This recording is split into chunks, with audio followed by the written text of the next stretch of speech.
Dios les bendiga, amados hermanos, amigos que están con nosotros hoy. Sean bienvenidos en el nombre de Jesús. Les saludamos cordialmente a cada uno de ustedes y también a todos los amigos, hermanos, familiares que nos sintonizan a través de las redes sociales. También los saludamos en esta mañana y les decimos que Dios les bendiga abundantemente este día. Amén. Bueno, comenzamos ya el mes de mayo. Y les anuncio que para el próximo domingo tenemos un culto especial de acción de gracias por el Día de las Madres. Amén. Así que están todos invitados, todas las madrecitas están invitadas para celebrar ese día. También va a haber presentación de niños al Señor ese día. Y a partir de ese domingo se da la reapertura de la clase de sala cuna de 0 a 2 años de edad, ¿verdad? Así que está esa oportunidad para que traigan a sus pequeños. Y si usted desea servir en esa área, pues en escuela dominical también, pues es bienvenido. Solo se acerca a la directiva de educación cristiana para que ellos le anoten y pueda ayudarnos a servir. Pero sí queremos pedirles un favor encarecidamente, que si sus pequeños, sus hijos están enfermos, por favor no los traigan así. Amén. Si tienen un problema respiratorio, si tienen diarrea o un proceso alérgico, por favor, déjenlo en casa. Amén. Si están enfermitos, déjenlo en casa. Si tiene fiebre, déjenlo en casa, cuídenlo allá. Amén. Y eso nos va a ayudar para que los que están acá pues se mantengan sanitos. Les vamos a agradecer mucho ese favor. Ahora vamos a ir a la palabra de Dios, pero antes vamos a orar para pedirle a Dios la dirección y la unción del Espíritu Santo para que nos asista. Oremos al Señor. Amado Padre Celestial, en esta mañana queremos darte gracias por un mes que iniciamos en tu presencia, que te lo dedicamos hoy a ti, Señor. Pedimos tu bendición, que así como has estado con nosotros desde enero que comenzó este año hasta el mes de abril que ya terminó, Señor. Hoy iniciamos el mes de mayo y queremos seguir juntos contigo, Señor, de tu mano poderosa, para seguir adelante en todos los proyectos que tenemos, en todo lo que queremos hacer, siempre para agradarte a ti y no a nosotros, porque tuya es toda la gloria y la alabanza. Y tú no compartes eso con nadie, Señor. Y queremos nosotros sentir solamente la satisfacción de haberte agradado a ti, Señor, con todo lo que estamos y que queremos hacer. Así que pedimos tu bendición en esta hora que vamos a estudiar tu palabra, vamos a recibir el alimento espiritual que está expresado en tu palabra y pedimos que el Espíritu Santo aderece, Señor, esta palabra y podamos disfrutar este manjar que tú tienes para nosotros, que satisfaga todo nuestro ser, tu palabra bendita, Señor, y que nos ayudes a obedecerla y ver el ejemplo que tú nos muestras aquí para que nosotros no hagamos lo malo, sino que hagamos lo que a ti te agrada, Señor. En el nombre de Jesucristo oramos y te pedimos todo. Amén. Busquen conmigo en el libro del profeta Jeremías. Hay dos citas que quiero leerles. En el capítulo 1 de Jeremías, en el versículo 5, esa es la primera cita que vamos a leer. Me dicen amén cuando ya lo tengan. Dice así la palabra del Señor. Antes que te formase en el vientre, te conocí. Y antes que nacieses, te santifiqué. Te di por profeta a las naciones. Qué precioso este versículo. Siempre me ha encantado y siempre lo he tenido en toda la Biblia subrayado. El Señor conocía a Jeremías, desde el momento que estaba formándose en el vientre de su madre, antes que él naciera, antes que la partera lo viera y lo conociera y dijera que era un varón, ya Dios sabía quién era. Y al mismo tiempo dice que ahí lo santificó, lo tomó para sí, lo consagró para él y le dio un ministerio profético. Amén. Aunque no fue tan exitoso, ¿verdad? Porque la gente no hizo caso. Pero ahora busquemos en el capítulo 12 de Jeremías, versículos del 1 al 4. Y vea lo que dice ya este hombre iniciando su ministerio y sirviéndole al Señor. Y dice, versículo 1 del capítulo 12 de Jeremías: Justo eres tú, oh Jehová, para que yo dispute contigo. Sin embargo, alegaré mi causa ante ti. Y le hace una pregunta a Dios: ¿por qué es prosperado el camino de los impíos y tienen bien todos los que se portan deslealmente? Como que esa es una pregunta que muchas personas le han hecho a Dios a través de los siglos, ¿verdad? Y aparece muchas veces en la Escritura. ¿Por qué los malos prosperan? ¿Por qué los malos están bendecidos? Y a veces la gente que se porta bien y está bien con el Señor como que no está tan bien como ellos. Y aquí es la misma pregunta que le hace Jeremías. Y dice, los plantaste y echaron raíces. Crecieron y dieron fruto. Cercano estás tú en sus bocas, pero lejos de sus corazones. Versículo 3. Pero tú, oh Jehová, me conoces. Oiga bien lo que le dice él. Hablando respecto a él, ya dejando de pensar en las otras personas, dice, pero tú, oh Jehová, me conoces. Me viste y probaste mi corazón para contigo. Arrebátalos como a ovejas para el degolladero y señálalos para el día de la matanza. ¿Hasta cuándo estará desierta la tierra y marchita la hierba de todo el campo? Por la maldad de los que en ella moran. Faltaron los ganados y las aves, porque dijeron, no verá Dios nuestro fin. Muy bien. Aquí hay un verbo bien interesante en las dos porciones que acabamos de leer, y es el verbo conocer. Conocer. Todos sabemos aquí que podemos decir que conocemos a alguien cuando nosotros lo hemos tratado, ¿verdad? Cuando hemos convivido con esta persona, cuando hemos compartido con esta persona. Y cuando alguien nos pide una recomendación, a veces hasta decimos, no, mire, yo me quemo las manos por esta persona. Es así, asado y cocinado, es responsable, es un buen trabajador y podemos decir un montón de cualidades. ¿Por qué? Porque conocemos a la persona. Mas, sin embargo, cuando no hemos tratado a alguien, con muchas reservas podemos decir que tal vez no podríamos dar una estimación de lo que es esa persona. ¿Por qué? Porque no lo hemos tratado. Mas, sin embargo, ese verbo conocer aquí en la Biblia habla de ese trato entre Dios y nosotros. Y Él no espera tratarnos a nosotros, aunque Él trataba con nosotros cuando no lo conocíamos a Él, pero Él sí nos conocía a nosotros, porque Él tiene un atributo natural que es omnisciente. Él lo sabe todo. Él lo conoce todo.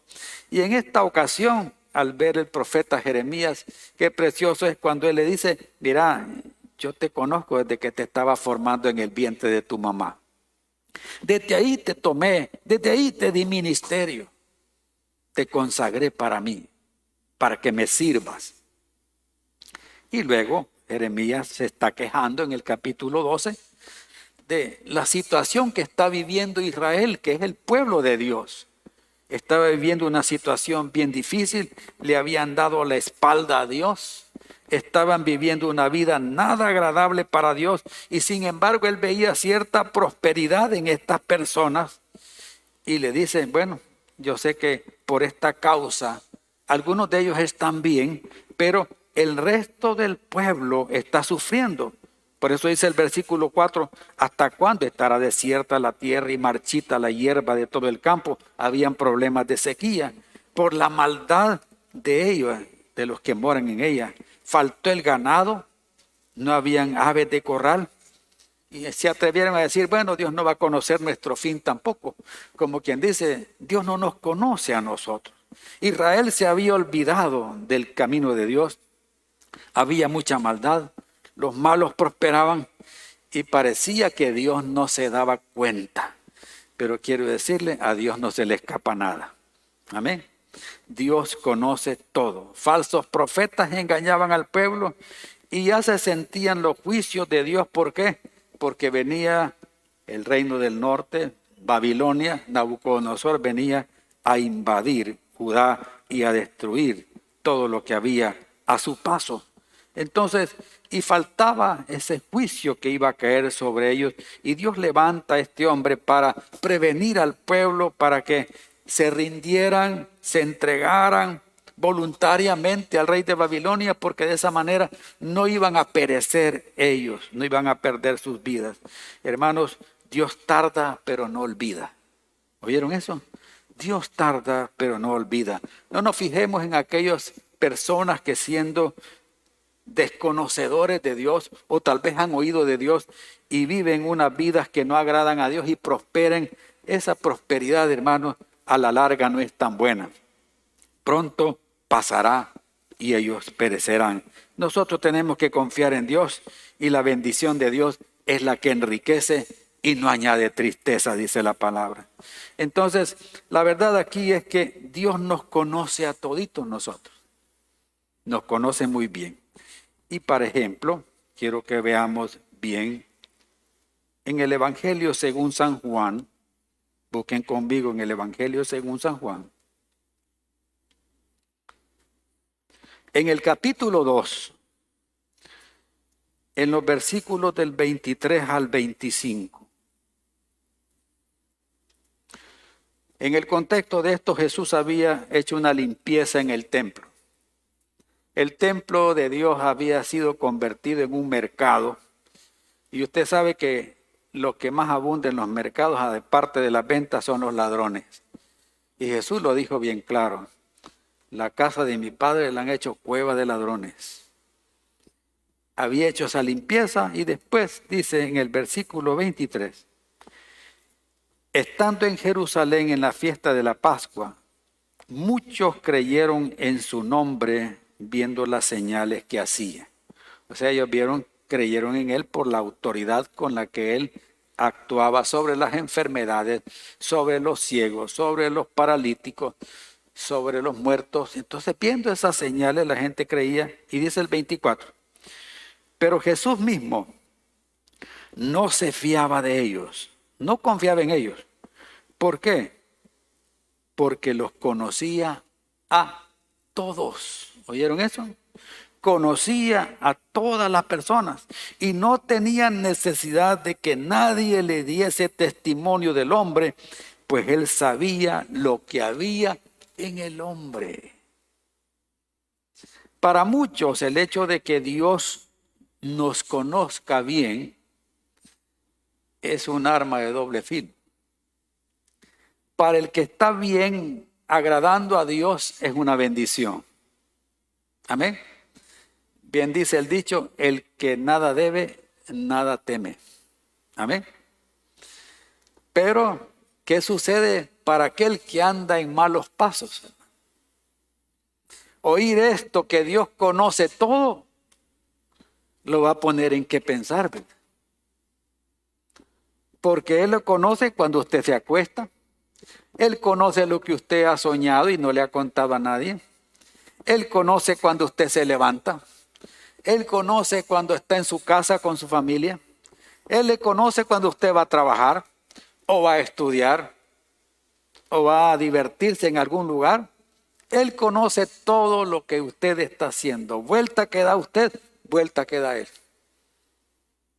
Y para muchos eso puede ser de bendición, pero para otros de una seria preocupación. Y qué importante que entendamos esto. Por eso es que dice la Escritura que a Dios nadie lo va a engañar, hermano. ¿Oyeron eso? Al hombre lo podemos engañar, porque nuestros ojos ven lo externo, aunque Dios nos ha dado el discernimiento de espíritu para que no seamos tan fáciles de ser engañados. Por ejemplo, un botón. Aquí mismo en el capítulo 1 de Juan, veamos el versículo 43 en adelante. Mire. Juan 1, versículo 43. El siguiente día quiso Jesús ir a Galilea y halló a Felipe y le dijo, sígueme. Y Felipe era de Betsaida, la ciudad de Andrés y de Pedro. Felipe halló a Natanael. Este Natanael es el mismo Bartolomé que aparece en la Escritura como discípulo del Señor. No se vaya a extrañar cuando lea Bartolomé y Natanael que se hizo, es el mismo. Bartolomé significa Bar es hijo, Ptolomé hijo de Ptolomeo. Ese es el nombre de él. Aquí vemos la influencia griega que ya había en algunos judíos. Y dice, y le dijo, hemos hallado a aquel de quien escribió Moisés en la ley, así como los profetas, a Jesús, el hijo de José de Nazaret. Mira, hemos encontrado al Mesías, del que hablan los profetas, del que habla la ley de Moisés, el hijo de José. No dijo el hijo de Dios, el hijo de José, porque ese era lo común y corriente. Estaba María, la madre terrenal, y José, el padre terrenal de Jesús. Y Natanael le dijo en el versículo 46, ¿de Nazaret puede salir algo bueno? Esta ciudad no tenía una muy buena reputación. Así como en San Miguel hay unas zonas, unas colonias, que usted dice en la noche, yo no voy a ir. ¿Por qué dice eso? Porque se oyen muchas cosas negativas, entonces como que hay una mala reputación. Y cuando dice, yo vivo en tal parte, usted ya piensa, bueno, ya a ver cómo estará. Así era Nazaret, no había muy buena reputación. Y dijo este hombre, ¿podrá salir algo bueno de ahí? Y le dijo Felipe, ven y ve, como quien dice, ven y ve y convencete. Cuando Jesús vio a Natanael que se le acercaba, dijo de él, oiga bien el señalamiento de Jesús, he aquí un verdadero israelita en quien no hay engaño. ¿Se da cuenta? Alábete el extraño y no tu propia boca, dice la Escritura. ¿Quién estaba dándole alabanzas a Natanael? Era el Hijo de Dios. Estaba diciendo, miren, este es un hombre sincero, pues. Este es un judío de verdad, de hueso colorado. Este hombre se somete a Dios, agrada a Dios este hombre. Versículo 48, le dijo Natanael, ¿de dónde me conoces? Como quien dice, bueno, ¿y cómo sabe todas estas cosas? Si no había Facebook en ese tiempo, no había ninguna otras redes sociales para que Jesús estuviera viendo ahí quién era ese, no había nada de eso, no habían teléfonos celulares, no había nada.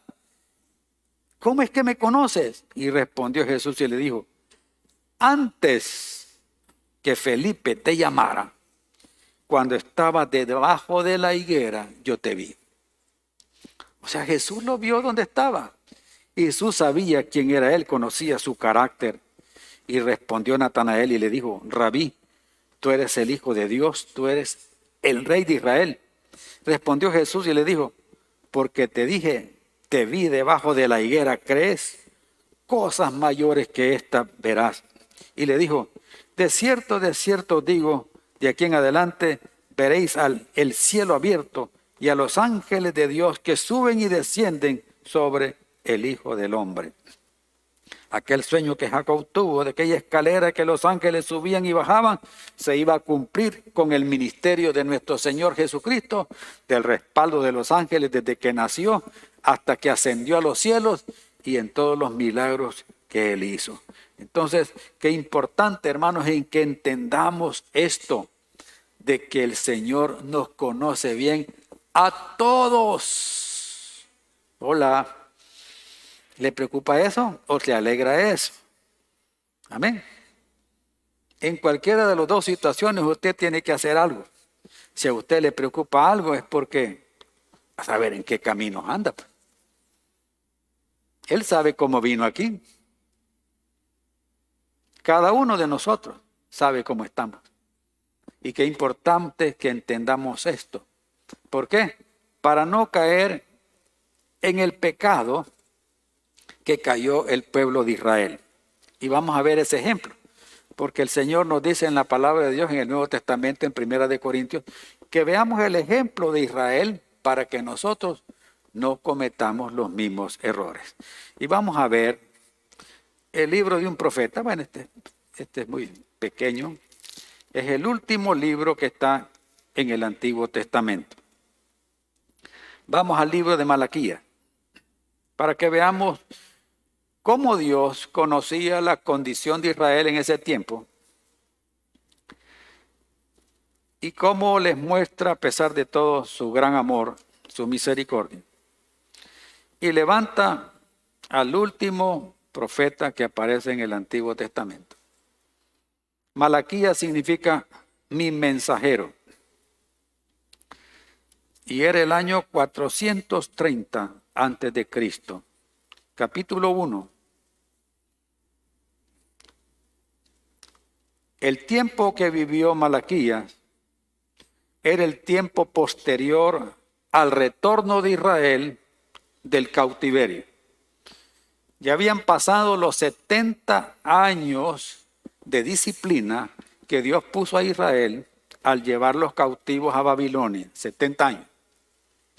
Luego regresaron bajo la influencia de los reyes medos persas, regresaron Zorobabel, Nehemías, a reconstruir el templo. El sacerdote Josué también llegaron, levantaron los muros para proteger la ciudad de Jerusalén y reconstruir el templo. Todo eso se había reconstruido ya y de repente ellos empezaron a entrar en un conformismo, empezaron a perder ese primer amor, empezaron a enfriarse y se empezaban a volver indolentes, indiferentes, irresponsables y incluso a levantarse ante Dios y reclamarle a Dios muchas cosas que a ellos les estaban pasando. En otras palabras, la condición de Israel en ese tiempo no era muy buena. Amén. No era buena su situación delante de Dios. ¿Y sabe con quién comienza? ¿Sabe a dónde comienzan las cosas? Comienzan con la cabeza. Bien dicen por ahí que si la cabeza está mal, el resto del cuerpo también va a tener problemas, ¿verdad? Entonces, eso significa que todo comenzó con el sacerdocio. En el capítulo 1, versículo 6, dice, el hijo honra al padre y el siervo a su señor. Y le dice, si soy yo padre, ¿dónde está mi honra? Y si soy señor, ¿dónde está mi temor? Dice Jehová de los ejércitos a vosotros, oh sacerdotes, que menospreciáis mi nombre y decís, ¿en qué hemos menospreciado tu nombre? Y en una forma de diálogo entre Dios y el profeta, él refleja al pueblo la situación que ellos estaban viviendo. Si Dios es su Padre, ¿qué es lo que tenemos que hacer nosotros? Si realmente yo soy un hijo de Dios también, ¿por qué? Porque he recibido a Cristo como mi único y suficiente Salvador personal y Jesús es mi hermano mayor y Dios es mi Padre también. ¿Qué tengo que hacer yo? tengo que honrar a mi Padre. Amén. ¿Y honrar qué es? Es darle reconocimiento a mi Padre. ¿Cómo voy a reconocer que Él es mi Padre? Siendo obediente a lo que Él demanda de mí como hijo. Amén. Y ahora si me pongo en condición de siervo, como dice aquí, si soy un empleado de Dios, ¿qué tengo que hacer yo? Tengo que ser responsable y tengo que respetar a mi amo, a mi Señor y hacer lo que Él me diga, aunque muchas veces a mí no me guste. Igual tiene que ser con usted también. Porque si yo me dedico a pecar y a hacer lo que a mí me da la gana, ¿sabe qué estoy haciendo? Estoy deshonrando a Dios, a mi Padre. Le estoy faltando el respeto a mi Padre. También eso es lo que estaba pasando con los sacerdotes allá. Estaban deshonrando a Dios y respetaban a Dios. Ofrecían una adoración falsa. En el versículo 7 dice, en que ofrecéis sobre mi altar pan inmundo y dijiste, ¿en qué te hemos deshonrado? ¿En que pensáis que la mesa de Jehová es despreciable? Y cuando ofrecéis el animal ciego para el sacrificio, ¿no es malo? Ellos tenían que cambiar el pan todos los días en el lugar santo. Estaba la mesa de los panes de la proposición. Todos los días tenían que cambiarlo. Pero muchas veces no lo hacían. También ofrecían animales enfermos, cuando Dios había dicho que esos animales tenían que estar completamente sanos. Y aparte de eso, esos animales tenían que venir del grupo familiar, no ir a comprarlos al mercado o a ninguna otra parte, sino que habían sido criados por cada uno de ellos de tal manera que se habían encariñado de esos animales y de esa manera iban a ofrecer ese sacrificio. Asimismo, cuando ofrecéis el cojo o el enfermo, ¿no es malo? Preséntalo pues a tu príncipe y acaso se agradará de ti o le serás acepto, dice Jehová. Total que lo que ellos estaban haciendo no le agradaba para nada al Señor. Versículo 9. Ahora pues orad por el favor de Dios para que tenga piedad de nosotros. Pero ¿cómo podéis agradarle si hacéis estas cosas? Dice Jehová de los ejércitos. Le está hablando a los líderes, le está hablando a las cabezas, le está diciendo, miren, ¿y ustedes qué les pasa? Están actuando mal, no están haciendo bien las cosas. Es como en el hogar, si la cabeza falla en el hogar, toda la familia va a sufrir las consecuencias. Y aparte de eso, los sacerdotes estaban sirviendo de tropiezo a otros. En el capítulo 2, versículo del 7 al 9, dice, porque los labios del sacerdote han de guardar la sabiduría y de su boca el pueblo buscará la ley, porque mensajero es de Jehová de los ejércitos. Le está diciendo cuál es la función de ellos. ¿Y qué les dice en el versículo 8? Mas vosotros os habéis apartado del camino, habéis hecho tropezar a muchos en la ley y habéis corrompido el pacto de Leví, dice Jehová de los ejércitos. Por tanto, yo también os he hecho viles y bajos ante todo el pueblo, así como vosotros no habéis guardado mis caminos y en la ley hacéis acepción de personas. O sea que ellos estaban agradando a muchas personas, aquellos que tenían mucho dinero, muchas comodidades, muchas facilidades. Ellos les perdonaban las cosas, les dejaban pasar las cosas, pero a otros no. Y estaban haciendo esa diferencia entre el pueblo de Dios. Y eso llevó a servir de tropiezo a muchas personas en el pueblo. Y aparte de eso les dice en el versículo 10 y 11 del capítulo 2, no tenemos todos un mismo Padre, les dice. No nos ha creado un mismo Dios.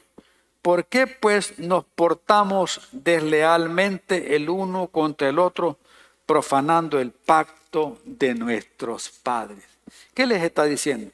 Ustedes son desleales. ¿Sabe que hay otra palabra que es un poco más terrible para eso? Son unos traidores. ¿Cómo se siente una esposa cuando el esposo le es infiel? Esa es deslealtad. O al revés, ¿verdad? ¿Cómo se va a sentir el esposo cuando la esposa lo está engañando con otro? Esa es deslealtad, es alta traición. Y eso va a ocasionar serios problemas en el hogar.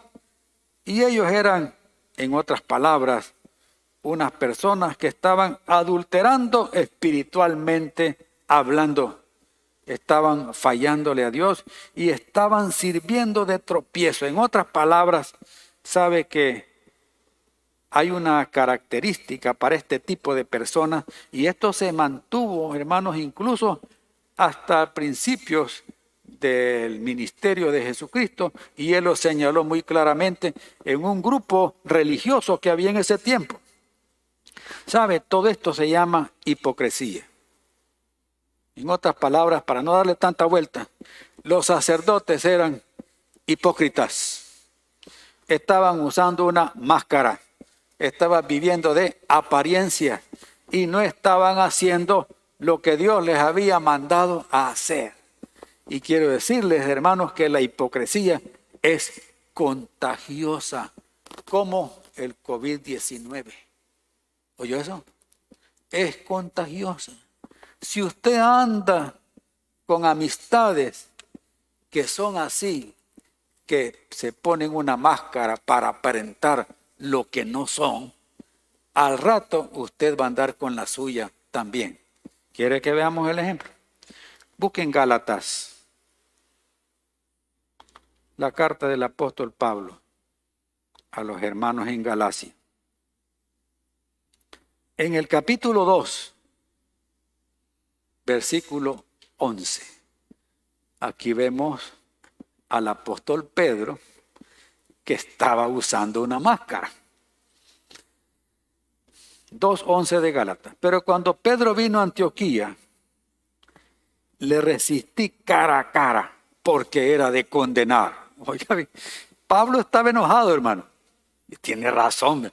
Imagínese, si Pablo estaba enojado, imagínese Dios cómo estaría.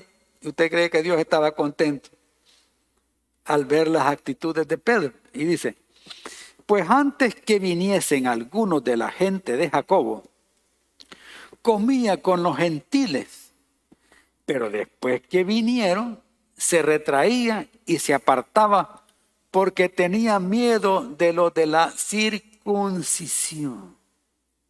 Y en su simulación participaban también los otros judíos, de tal manera que aún Bernabé fue también arrastrado por la hipocresía ¿de quién? De ellos. ¿Qué pasaba, hermano? Estaban ellos en Galacia y Pedro ahí, amigo de todos los gentiles que se habían convertido al Señor.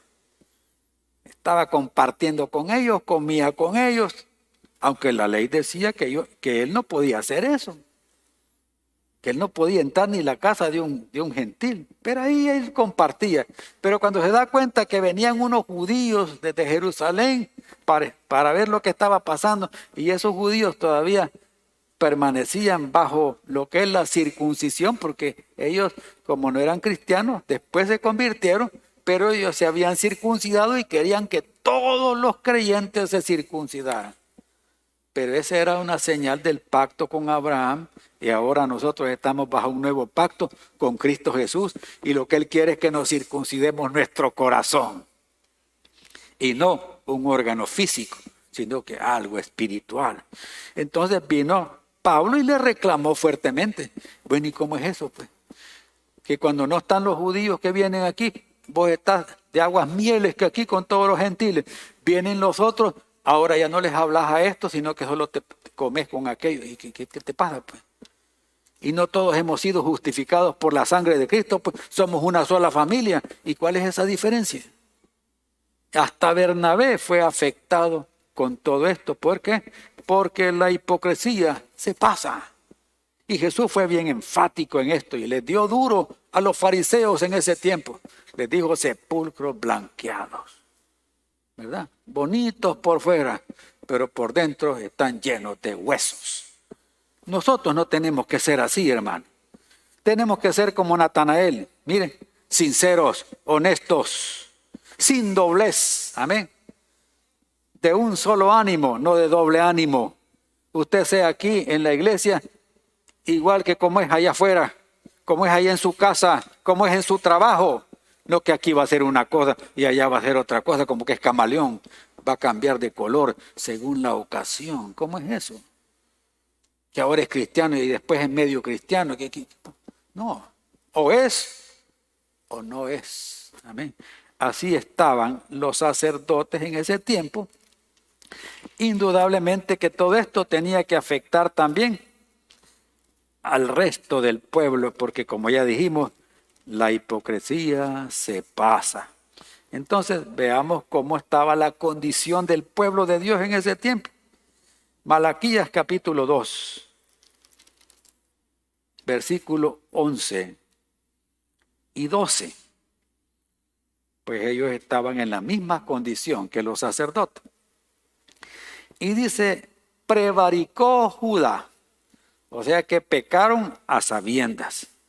Y en Israel y en Jerusalén se ha cometido, ¿qué? Abominación, o sea, era algo despreciable para Dios lo que estaban haciendo. Porque Judá ha profanado el santuario de Jehová que él amó y se casó con hija de Dios extraño. Aquí va la idolatría, hermano. Ellos estaban llevando ya imágenes al templo de los dioses con minúscula de sus vecinos. Y versículo 12, Jehová dice, cortará de las tiendas de Jacob al hombre que hiciere esto, al que veía, al que vela y al que responde y al que ofrece ofrenda a Jehová de los ejércitos. Entonces, también el pueblo era desleal, eran infieles, eran idólatras, y Jehová les dice que él no va a aceptar las ofrendas que ellos están haciendo. Versículo 13, y esta otra vez haréis cubrir el altar de Jehová de lágrimas, de llanto y de clamor. Así que no miraré más a la ofrenda para aceptarla con gusto de vuestras manos. O sea, el Señor fue bien enfático diciéndole, miren, yo no voy a aceptar, traigan lo que ustedes quieran traer, no me importa lo que traigan, pero ¿saben qué? Yo no voy a aceptarlo, a mí no me va a agradar todo lo que ustedes están haciendo, porque a mí lo que me interesa es que sus vidas cambien, no es tanto lo que ustedes me van a traer. Y aparte de que eran desleales a Dios, se convirtieron, hermanos, en desleales a sus esposas. Miren lo que dice el versículo 14 al 16. Mas diréis, ¿por qué? Porque Jehová ha atestiguado entre ti y la mujer de tu juventud, contra la cual has sido, ¿qué? Desleal. Has sido traidor con tu esposa, siendo ella tu compañera y la mujer de tu pacto. Y dice él, ¿no hizo él uno, habiendo en él abundancia de espíritu? ¿Y por qué uno? Porque buscaba una descendencia para Dios.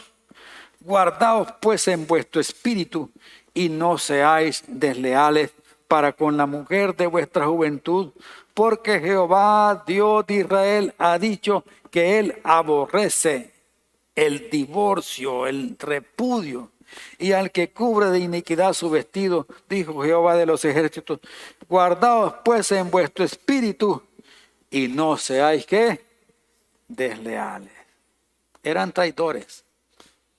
Estaban fallando a la ley de Dios y estaban fallando al pacto que habían hecho con su esposa delante de Dios y estaban dañando a toda la familia y a toda su descendencia. Porque Dios tenía un proyecto que de una familia vendría el Mesías. Y la familia es la base de la sociedad. Y la base de la sociedad, de la familia, perdón, es el matrimonio. Y la base del matrimonio es Dios, y si Dios no está ahí, no hay nada. Amén. Y estaban fallando. ¿Saben qué hacían los hombres en ese tiempo? Veían a su mujer, veían que tenía unas arrugas que antes no se las habían visto, veían que tenían unas canas que antes no se las habían visto, veían que ahora le costaba caminar un poco así. Entonces decía él, bueno, me voy a buscar un modelo reciente. Y buscaba una jovencita, 10 años o 20 años menor que él. Le daban el divorcio a la esposa de su juventud, le decían salud, lulú, y se iban con la nueva adquisición. ¿Siendo qué? Traidores y desleales al pacto. Y Dios aborrece eso. A Dios no le gusta eso. Por eso el matrimonio es algo serio. Es algo delicado. Tiene que ser bien orado y bien pensado. Y ponerlo delante de Dios. Y de ahí caminar juntos, esposa y Cristo con ellos hasta donde Dios quiera llevarlos. Amén. Hasta que la muerte los separe. No hasta que la otra los separe. No es hasta que el dinero los separe. No es hasta que la herencia los separe. No es hasta que las propiedades los separen. No es hasta que los hijos los separen. No es hasta que las novelas los separen o el trabajo. Sino que hasta que la muerte los separe. Y estos no, va. Le gustaba otra cipota, la dejaban ahí y buscaban otra. Y eso, hermanos, Dios lo aborrece. Amén.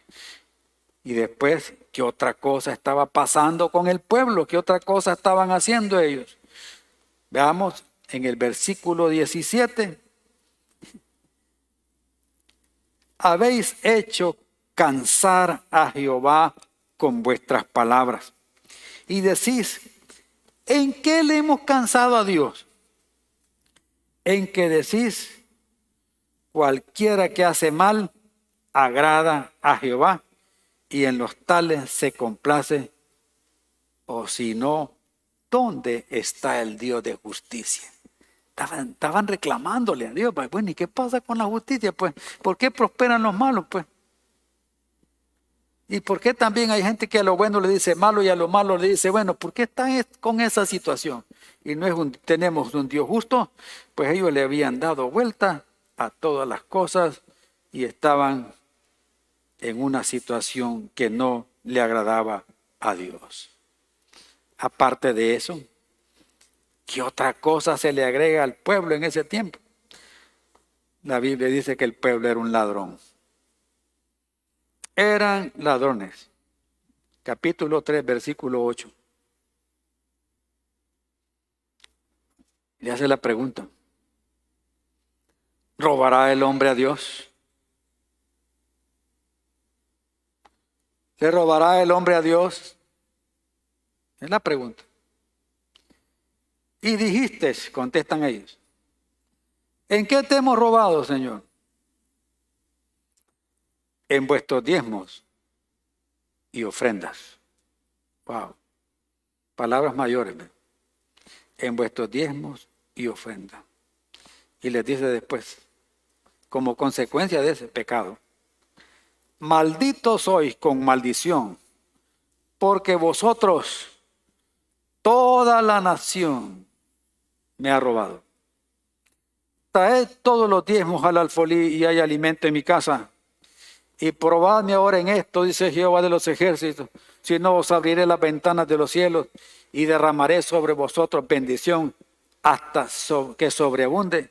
Reprenderé también por vosotros al devorador y no os destruirá el fruto de la tierra, ni nuestra vid en el campo será estéril, dice Jehová de los ejércitos, y todas las naciones os dirán bienaventurados, porque seréis tierra deseable, dice Jehová.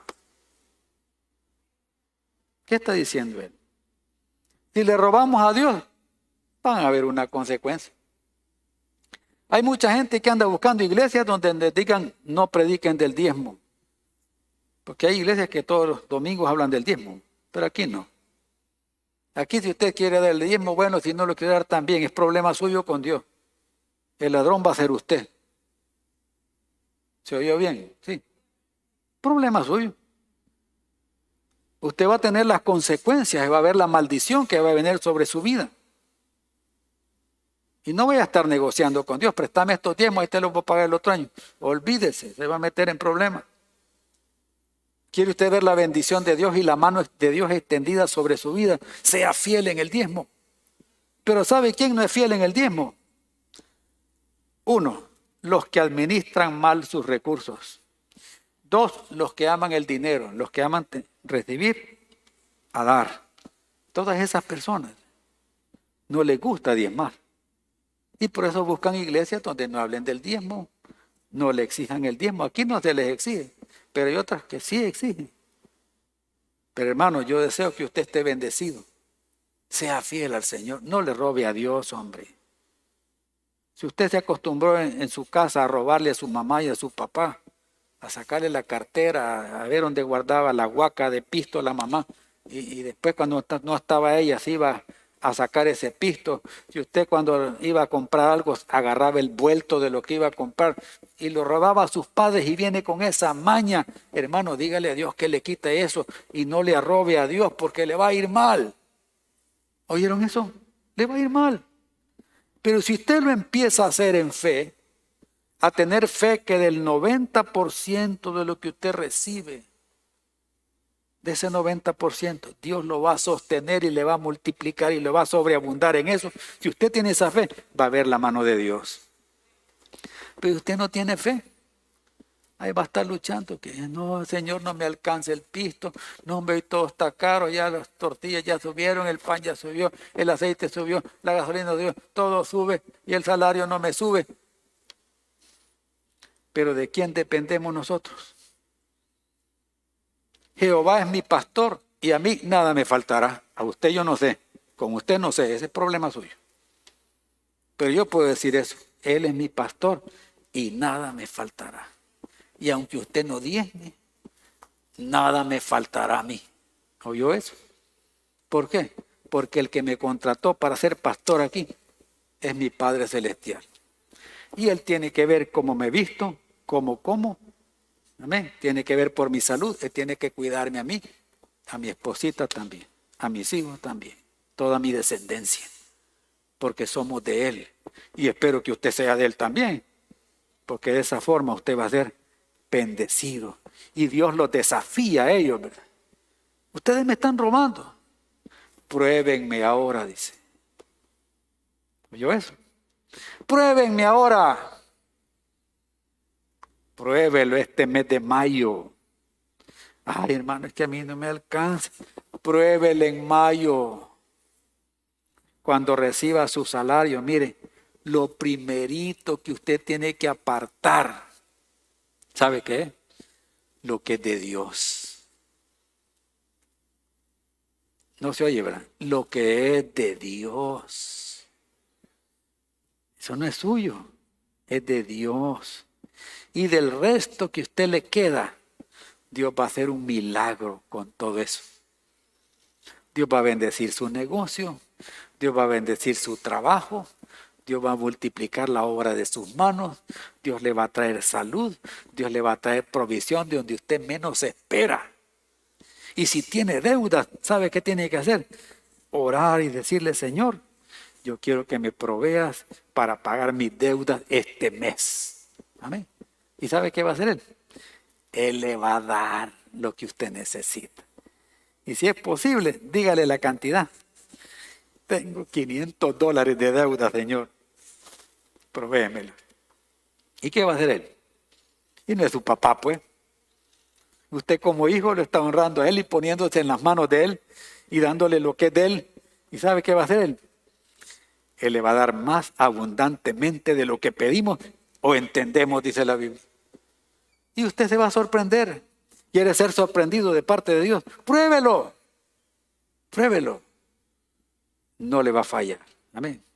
Y aparte de eso, hermano, de todas estas cosas, esta gente estaban enojados con Dios por sus propias desgracias que les habían llegado. En el versículo 13. Vuestras palabras contra mí han sido violentas, dice Jehová. Y dijisteis, ¿en qué hemos hablado contra ti? Habéis dicho, por demás es servir a Dios. Oiga esto, lo que le decían a Dios. Como quien dice, ¿de qué sirve que le sirvamos a Dios? Pues, ¿qué aprovecha que guardemos su ley y que andemos afligidos en presencia de Jehová de los ejércitos?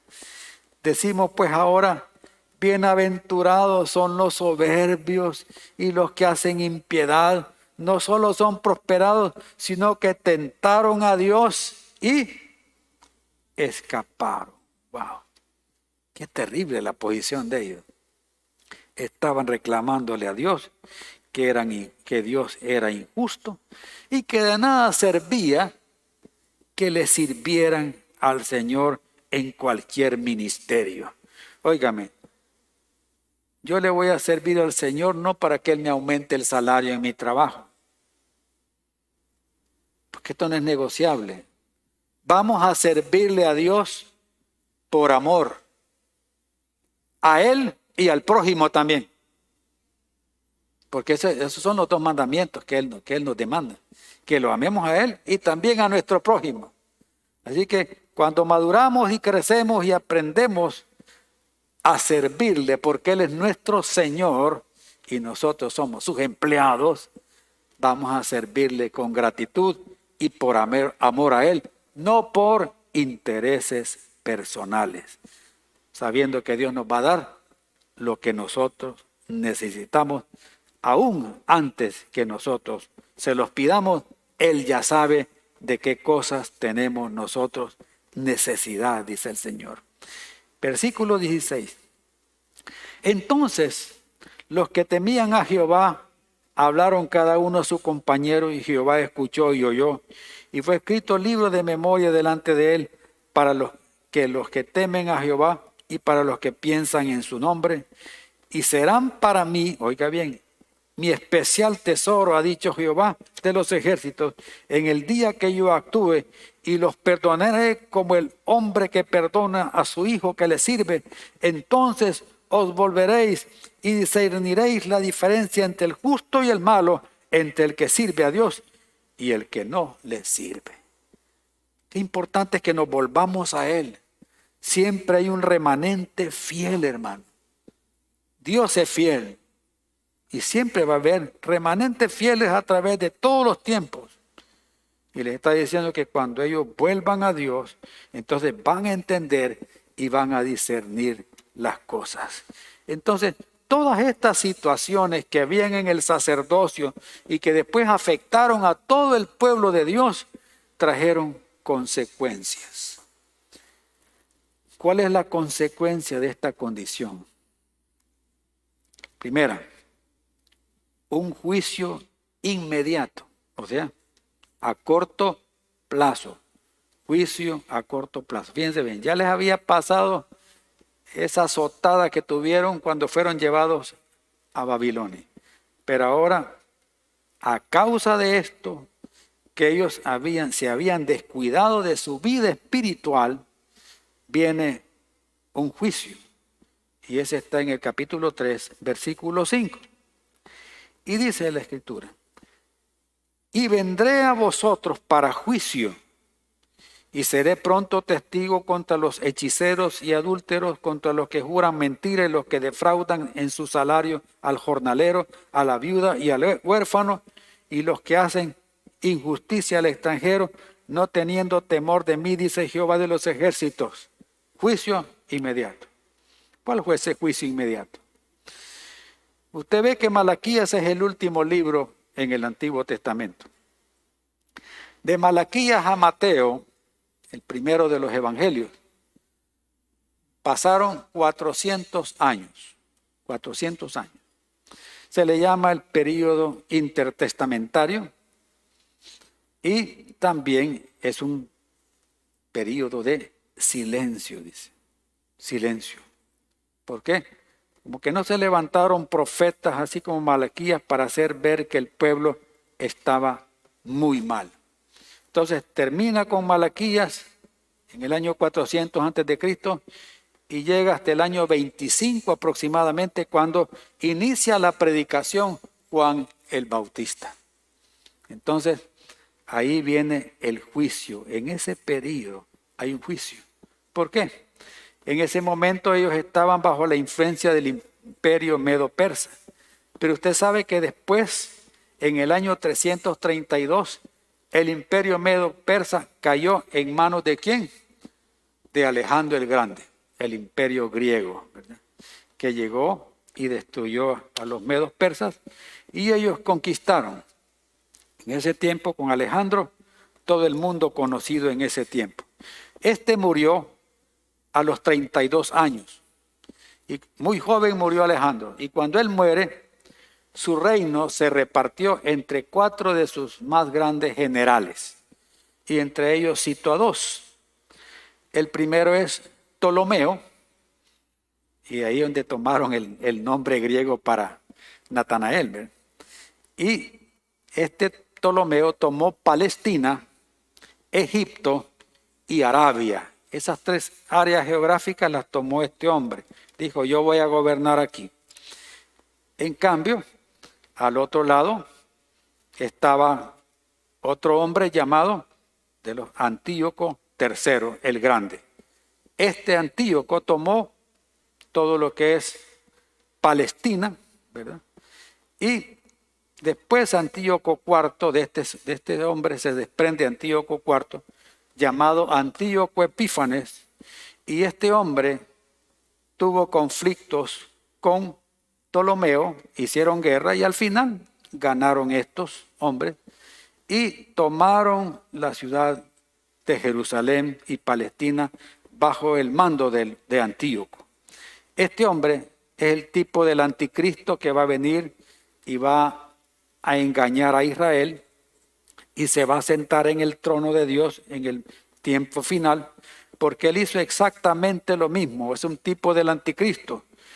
Bajo el periodo de este Antíoco IV, llamado Epífanes, este hombre persiguió a los judíos, quitó el culto a Jehová, persiguió a los sacerdotes de Dios, hizo muchas injusticias, mató un cerdo, lo puso a hervir y con el agua, con la sopa del cerdo, la regó en todo el templo diciendo que con eso estaba limpiando el templo y sacrificó a ese cerdo al final ahí en el templo.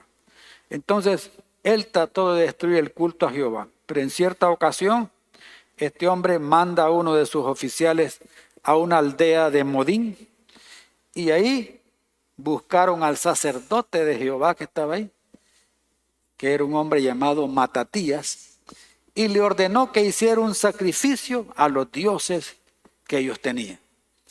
Y Matatías dijo, miren, ahí está ese altar, pero ese altar es de Jehová, yo no voy a sacrificar nada a sus dioses.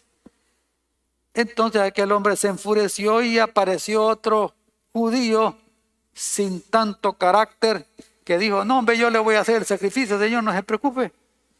Y viene aquel a hacer el sacrificio, pero viene el sacerdote Matatías y atendiendo a la palabra de Dios de que aquella persona que trate la manera de llevar al pueblo de Israel a adorar a otros dioses tenía que ser, miren, cortado del pueblo. Este hombre inmediatamente asesinó a este hombre. ¿Y qué pasó a partir de ahí, hermano? Empieza un conflicto entre la familia de este Matatías, de este sacerdote, con este hombre Antíoco Epífanes, el asirio, llamado así, porque a ellos les dieron a Siria. Y entonces empezaron a pelear entre ellos y ahí surgió la guerra de los macabeos. Macabeo significa martillo. Judas Macabeo, el hijo de este sacerdote, fue el líder de ese grupo de judíos que se rebelaron contra este hombre hasta que lograron derrotarlos en el año 165 y de nuevo ellos limpiaron el templo, rededicaron el templo y ahora ellos celebran la fiesta de Hanukkah, la fiesta de las luces, que dura 8 días, porque en 8 días la lámpara en el templo, la menorá, no se apagó. La luz siempre estuvo encendida, la luz de Dios estaba ahí siempre. Ellos tenían que echarle aceite todos los días, pero miren, no, en la guerra no le echaron nada, pero la luz se mantuvo siempre encendida. O sea que a pesar de que habían conflictos y la batalla y estaban muchos sufriendo a causa de eso, ellos estaban siendo respaldados por Dios, aquellos que eran fieles. Versículo 6 del capítulo 3 dice, porque yo Jehová no cambio, por esto hijos de Jacob no habéis sido consumidos, dice el Señor. Por la misericordia de Dios nosotros no hemos sido consumidos. Y el juicio futuro está en Malaquías capítulo 4, versículos 1 y 3, porque aquí viene el día ardiente como un horno y todos los soberbios y todos los que hacen maldad serán estopa. Aquel día que vendrá los abrazará, ha dicho Jehová de los ejércitos, y no les dejará ni raíz ni rama. Mas vosotros los que teméis mi nombre, oiga bien, para los fieles del Señor dice, mas vosotros los que teméis mi nombre, nacerá el sol de justicia y en sus alas traerá salvación y saldréis y saltaréis como becerros de la manada con un grande gozo. Y el versículo 3, hollaréis a los malos, los cuales serán ceniza bajo las plantas de vuestros pies en el día que yo actúe, ha dicho Jehová de los ejércitos. Este es un reflejo de la batalla de Armagedón que se va a dar al final de los tiempos. Pero hermanos, se oye en serio todo esto, pero quiero decirle que Dios es bueno, Dios es fiel, Dios es misericordioso, fíjese.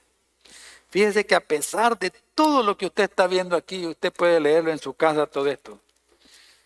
¿Sabe qué es lo que Dios le dice? ¿Sabe lo que le dice Dios a su pueblo? ¿Sabe lo que le dice a usted Dios y lo que me dice a mí el Señor también? Eso está en el capítulo 1 y con eso comienza. Capítulo 1, versículo 1 al 3. Profecía de la palabra de Jehová contra Israel por medio de Malaquías. ¿Y qué les dice? Yo os he amado, dice Jehová. ¿Oyó eso? Esto es para usted también hoy. Dios le ama. Dios le ama. Y Él quiere que usted lleve una vida que le agrade a Él, hermano. Yo os he amado, dice Jehová, y dijiste, ¿en qué nos amaste? ¿No era Esaú hermano de Jacob? Dice Jehová. Y amé a Jacob y aborrecí a Esaú. Y convertí sus montes en desolación y abandoné su heredad para los chacales del desierto. La bendición fue ¿para quién? Para Jacob. Esaú fue aborrecido. Él le ama a usted y me ama a mí. Si usted anda en malos pasos, si usted se ha vuelto indiferente con Dios, si usted se ha hecho indolente delante de Dios, si usted ha sido irresponsable delante de Dios, quiero decirle que le ama a pesar de eso. Le ama a pesar de eso y quiere que usted haga un cambio. Porque la salvación es para los que confiamos en Él. Amén. Y lo menciona en el capítulo 4, en el versículo 2 y 3, que ya lo leímos. Mas vosotros los que teméis mi nombre, nacerá el sol de justicia y sus alas traerán salvación y saldréis y saltaréis como becerros en la manada. Es importante que confiemos en Él. Dios nos conoce muy bien y no lo podemos engañar. Y es tiempo que vivamos nosotros como un cristiano fiel, responsable, trabajador, para un Señor que pronto viene por nosotros. Amén. Ahora la decisión es suya. Pero no olvide esto, que Dios nos conoce bien a todos nosotros. Amén. A Él no lo vamos a impresionar con cualquier cosa que nosotros nos inventemos. Lo vamos a impresionar siendo obedientes a lo que Él quiere que hagamos. Amén. Vamos a orar. Inclinen su rostro. Padre amado, en el nombre de Jesús oramos en esta mañana con acción de gracias porque siempre estás exhortándonos a vivir una vida agradable para ti, Señor. Entendiendo aquellas cosas que a ti no te agradan. y no siguiendo el mal ejemplo de las autoridades que nosotros podemos tener y que no están actuando como deberían de hacerlo. Estamos aquí desnudos delante de ti, como dice tu palabra. Físicamente podemos estar vestidos, pero nuestra alma y nuestro espíritu está delante de ti, sin nada que ocultar, nada que esconder, porque todo lo sabes de nosotros. Antes de que nosotros hagamos las cosas, tú ya las sabes.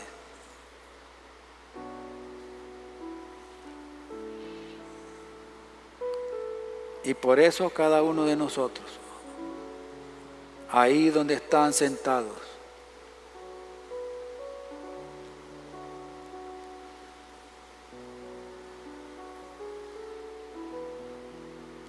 delante de ti, de una manera sincera,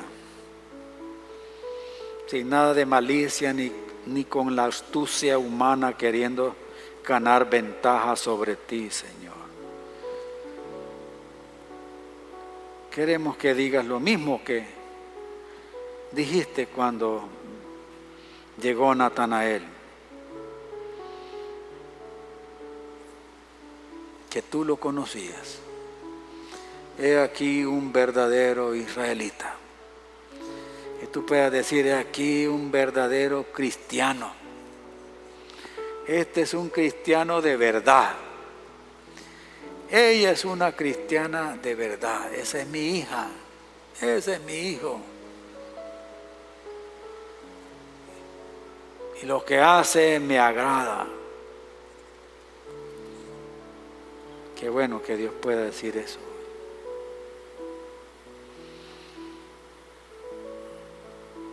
Examine su corazón hoy. Vea cómo estamos. ¿En qué le estamos fallando al Señor? ¿Qué estamos haciendo mal nosotros?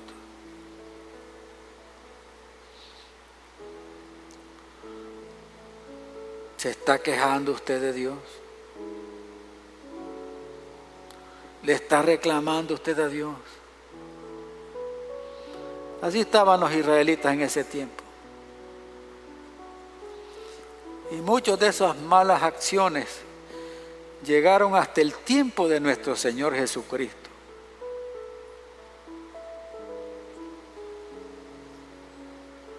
Y muchas siguen hasta el día de hoy. Porque queremos aparentar que somos cristianos. Debemos ser cristianos de verdad, en cualquier parte donde estemos.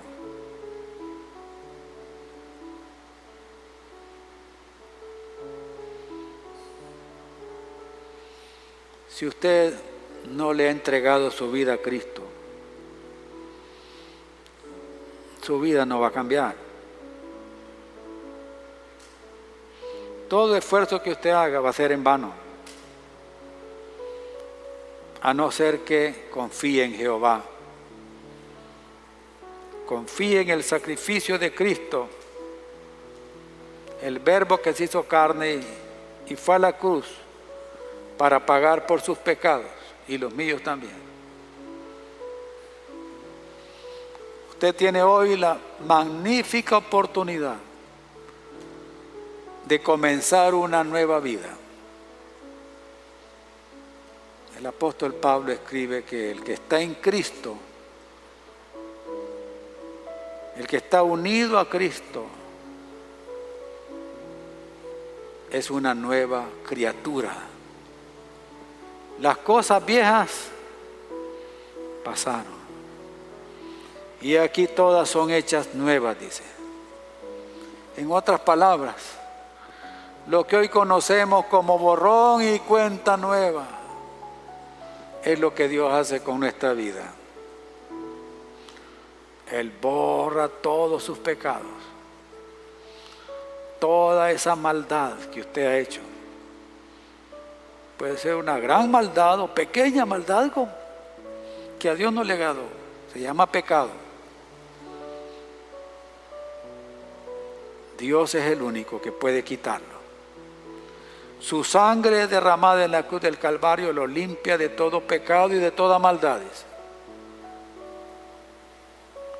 Y si usted no ha dado ese paso de confiarle su vida a Dios, hoy tiene la oportunidad de comenzar.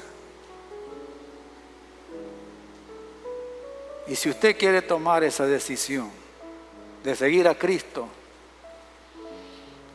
y quiere ser un cristiano de verdad, yo le invito que ahí donde está sentado o sentada, solo levante su mano y voy a orar por usted esta mañana. Solo eso tiene que hacer. Si hay alguien aquí, en este lugar, o alguien que nos esté viendo en las redes sociales, allá no podemos ver su mano. Dios le bendiga. Dios te bendiga. Puede ver tu mano, puede bajar tu mano. Dios te bendiga, varón. Puede bajar tu mano. ¿Habrá alguien más que quiera hacerlo? Dios le ama a usted. Y quiero decirle que así como vio Dios a Jeremías en el vientre de su madre y supo quién era y desde ahí lo escogió y lo santificó, también a usted lo vio en el vientre de su madre. Y antes que le hicieran la ultrasonografía, Él sabía quién era usted. Y los planes que Él tiene para usted, Él lo sabe.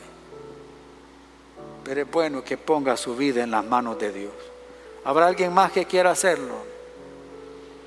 ¿Habrá otra persona que quiera levantar su mano al Señor? Ahora es tiempo. Hoy es el día de su salvación. Si no lo hay, voy a cambiar la pregunta. Tal vez usted se identifica con algunos de estos aspectos que estaba viviendo Israel.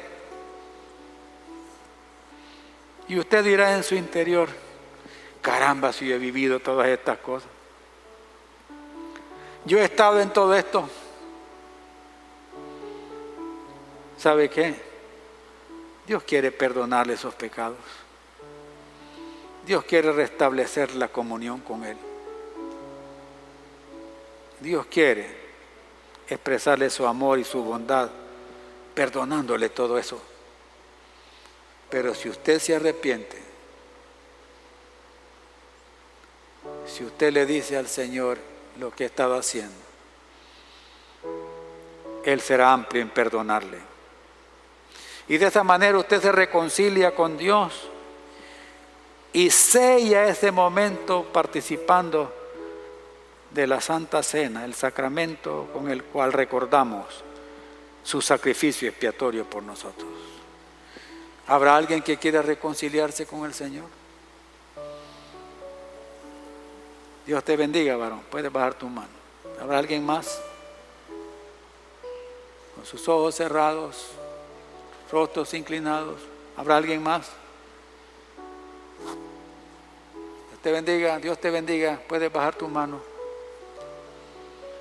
Dios les ama y quiere bendecirlos a ustedes también. Vamos a orar. Quiero que los hermanos que levantaron su mano allá, los primeros dos que están allá, quiero que repitan conmigo esta oración. Repitan conmigo esta oración. Padre amado, en el nombre de Jesús, esta mañana nuestra vida cambiará completamente. 180 grados. Porque ahora hemos decidido que tú seas nuestro Señor y nuestro Dios. Aceptamos el sacrificio de Jesucristo, tu Hijo, en la cruz del Calvario por nosotros. Declaramos que tu sangre nos limpia de todo pecado y de toda maldad. Escribe nuestros nombres hoy en el libro de la vida del Cordero. Recibimos el Espíritu Santo en nosotros hoy el Consolador precioso, que va a estar con nosotros a partir de hoy todos los días hasta el fin del mundo, y que será nuestro Maestro, nuestro guía, nuestro consuelo, nuestro apoyo todo el tiempo. Gracias, Señor, por amarnos y perdonarnos. Te agradecemos infinitamente, Señor, en Cristo Jesús, nuestro Señor. Y ahora oramos con los que van a reconciliar también, que levantaron su mano. Y si usted no levantó su mano y quiere orar, también hágalo ahí. El Señor lo conoce, recuerde, Dios lo conoce bien a usted. Solo repita conmigo: Padre amado, gracias por tu amor. Perdóname. Te he fallado, Señor. Te he fallado. Tú me conoces bien. Puedo engañar a mi esposa, a mi esposo, puedo engañar a mi familia, a los hermanos de la iglesia, pero a ti no te puedo engañar, Señor, porque tú me conoces desde antes que yo naciera, Señor. Perdóname, porque tú lo sabes todo. Quiero agradarte a ti, Señor. Ayúdame con tu Espíritu Santo. Quiero, como el hijo pródigo, volver a casa otra vez, Señor. Y por eso estoy aquí, Señor, pidiéndote perdón. Ayúdame a amarte y a seguirte y serte fiel. Ya no voy a ser desleal, voy a serte fiel a ti, Señor, a mi esposa, a mi esposo, a mis hijos, a mi familia. Voy a serle fiel porque quiero agradarte a ti, Señor. En el nombre de Jesús te doy gracias, Señor. Amén. Siga orando. Dele gracias a Dios. Voy a pedirle a los hermanos diáconos que pasen. Señor Jesús, te acepto como mi Señor y Salvador. Reconozco que moriste en la cruz por mí y resucitaste al tercer día. Me arrepiento de mis pecados. Perdóname. Te necesito. Gracias por darme el regalo de la vida eterna. Ayúdame a hacer tu voluntad. Te doy gracias en el nombre de Jesús. Amén.